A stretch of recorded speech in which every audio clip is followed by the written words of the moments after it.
So in this example, we've got a student club that's placing a custom t-shirt order. And the way this shop works is they'll charge an $80 fee just for setting up the design, and then they'll also charge $7.50 for each shirt that you want printed. So right away, that gives you a fixed cost and a variable cost. So let's just summarize that. So the fixed cost, that's going to be $80. That's independent of the number of shirts that you produce.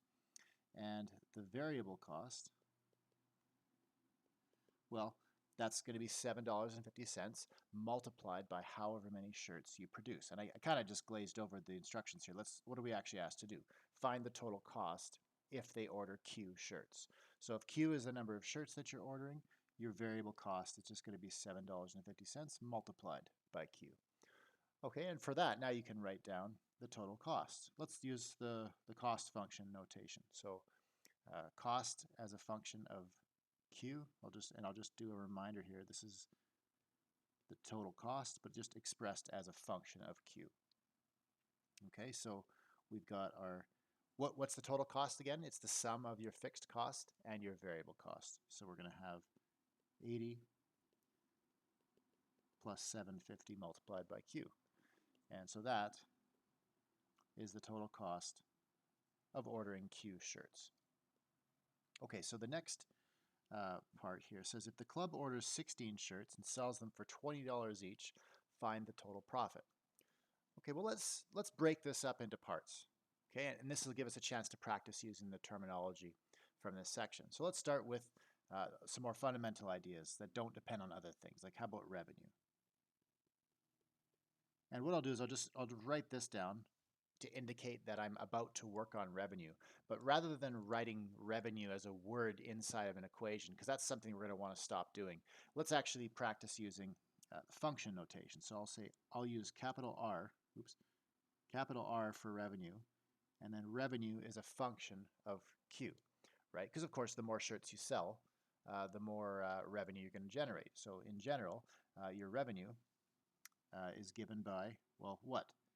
If the shirts are sold for $20 each, well, then 20 times Q is going to be a formula for the actual, that'll be an expression that tells you how much revenue you generate by selling Q shirts. Okay, well, then the profit, that's what we're actually asked for here. The profit is given by, well, the profit is also going to be a function of Q, and it's given by the revenue minus the cost, right? So we can say our revenue, which was R of Q, minus the cost, which was C of Q. And we found that in part A. Okay, so let's work this out. The revenue, we just wrote it down. It's going to be 20 times Q. And the cost is 80 plus 750Q.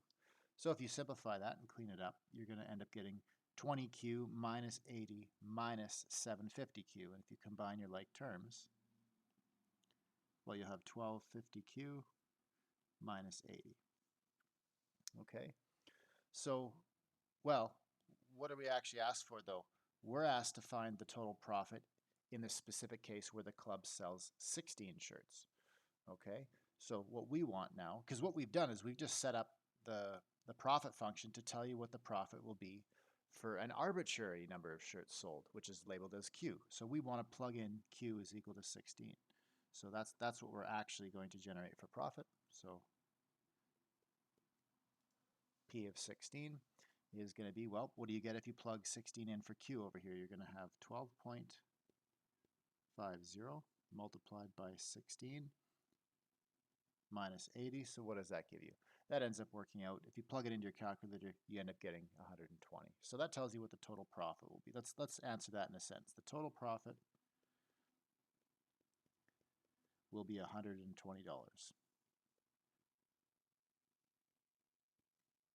All right. What's next? So the next problem says, if we were to sell the shirts instead not for $16, but now we're selling them for $10, so we're making them cheaper, the question is, how many shirts are you going to have to sell in order to break even? So here's an example of a problem that's phrased differently here. What really is happening here is we're kind of told in advance how much profit we're supposed to make. Well, how much profit are we supposed to make? If it says we're supposed to break even, that's the key phrase here. How many shirts do you have to sell in order to break even? That means you want a profit of exactly zero. You don't want a positive profit because that's if you gain money, and you don't want a negative profit because that would be losing money. Breaking even is right when your profit is exactly equal to zero. So we're told in advance what we want our profit to be, and then we need to work backwards to figure out what the quantity Q will be. So that's actually the opposite of what we did in part B. But let's take a look at how we can set this up. Let's go back and rework some of the fundamentals. Start with the revenue. The revenue now is not going to be, up here it was 20 times Q, because that's if you're selling the shirts for $20 each. But if you're selling them for $10 each, well, now your revenue function is going to be given by R of Q is equal to 10Q.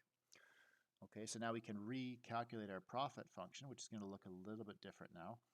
The revenue, which was 10Q, minus the cost, which is, well, the cost didn't change, right? That's still going to be 80 plus 750Q. And if you simplify that, you're going to end up getting $2.50 multiplied by Q minus 80.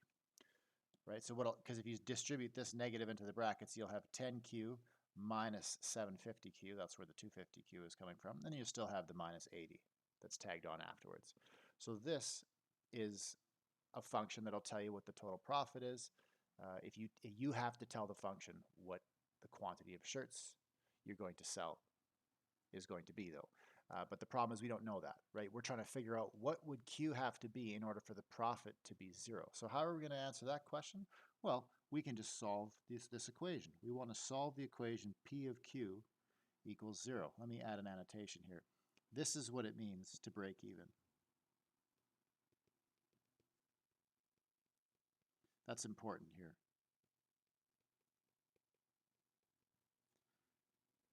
To set your profit equal to exactly 0, that's what it means to break even. So, okay, well, that'll give you an equation because the P of Q, that's 2.50Q minus 80. So we can write that as 2.50Q minus 80 is equal to 0. So, and now we can start manipulating this equation, right? Whatever you do to one side, you have to do to the other side as well. So we'll write this as 2.5Q is equal to 80. So what did I do there? I just added 80 to both sides, right? And then now I can divide both sides by 250, and I'll get Q is equal to 80. 80 divided by 250, and what will you get? You'll end up getting 32 if you plug that into your calculator. So that answers the question. That tells you how many shirts that you'd have to sell to break even at this price. So they must sell 32 shirts. Let's get in the habit of answering questions in a full and complete sentence.